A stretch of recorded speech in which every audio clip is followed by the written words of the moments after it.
I've spent about 50 hours trying to find the best way to level up smithing without using any duplication exploits or glitch chests. Based on what I've learned, I'm going to teach you how to level up smithing as quickly as possible. First, let me quickly cover some leveling methods that aren't as effective in practice. Crafting a million iron daggers to level smithing may sound easy, but this is an outdated method. Bethesda changed smithing in a patch so that the item's value is taken into account rather than how many items you craft. This makes it almost impossible to level up this way, especially at higher levels.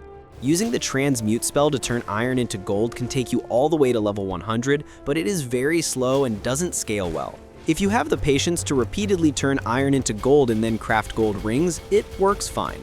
However, I would recommend against it because it's slow and tedious.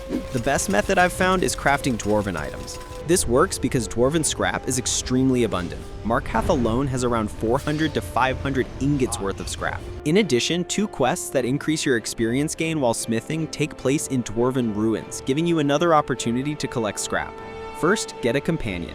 The best companion in the early game, in my opinion, is Uthgerd the Unbroken, who can be found in the Bannered Mare in Whiterun. You just have to win a brawl against her and you can convince her to follow you. She comes with full steel plate armor and a steel greatsword, making her one of the best companions in the game. Oh, and one thing you should know is that your companion can hold an infinite amount of items. To do this, simply order them to pick up the item from a distance. Once you're geared up, head to Winterhold. Inside the library, there will be a book called the Ethereum Wars. Opening this book will give you a quest marker to a dwarven ruin and start the quest Lost to the Ages. I'm not going to go into detail about the quest, just keep in mind to collect as much scrap as possible while clearing the dwarven ruins, which includes struts, metal plates, and solid dwarven metal. The storage room at Munzulft in particular contains a huge amount of scrap.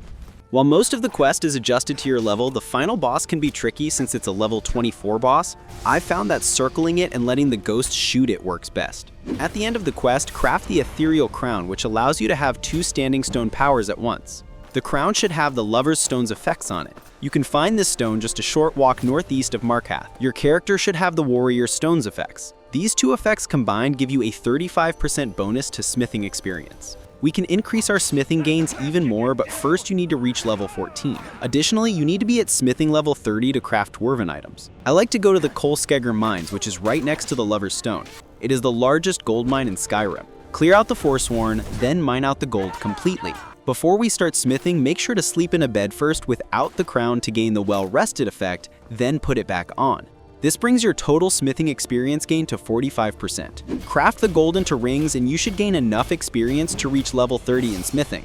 Finally, take the dwarven crafting perk, craft dwarven bows. They are the most efficient item to smith and you can do this all the way until you reach level 14. Once at that level, head over to Riften's docks. Here you'll find an Argonian who will ask you to take a lexicon and return it to a dwarven ruin. At the end of the dungeon, you will gain a special effect that gives you a permanent 15% smithing bonus. This brings your total experience bonus for smithing to a massive 60%. One final task is to gather all the dwarven scrap in Markath. This can be done at the beginning, but I recommend doing it last since there is an insane amount of scrap to gather here.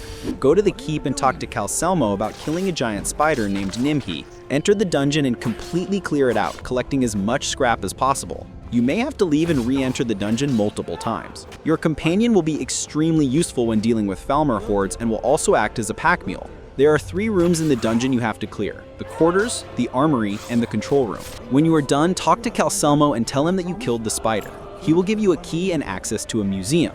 The museum has an immense amount of scrap too, so clear it out as best as you can. With the tons of scrap you have collected and the 60% smithing bonus, you should be able to craft as many bows as possible, easily reaching level 100. Remember that if you run out of bows, you should check the Markath dungeons again. There is so much scrap that I couldn't even keep count. If you're running low on dwarven scrap and have reached smithing level 80, you can switch to crafting ebony or daedric items. Head to Gloombound Mine, a massive ebony deposit southeast of Windhelm. It's the single largest source of ebony in the game and will provide all the material you need to get you to level 100. Don't forget to use skill books to push you over the finish line. There are a handful of rare smithing skill books you can find, like Heavy Armor Forging, which can be found right outside Gloomdown Mine, and the Armorer's Challenge, which is located next to Yerlin's Forge in Whiterun. Using a few of these at the higher levels can make a big difference. Hopefully, if you have followed my guide correctly, you will be at level 100 in no time. I hope you have fun with your new set of Daedric armor. If this video has helped, make sure to leave a like, and hey, why not subscribe? Thanks for watching.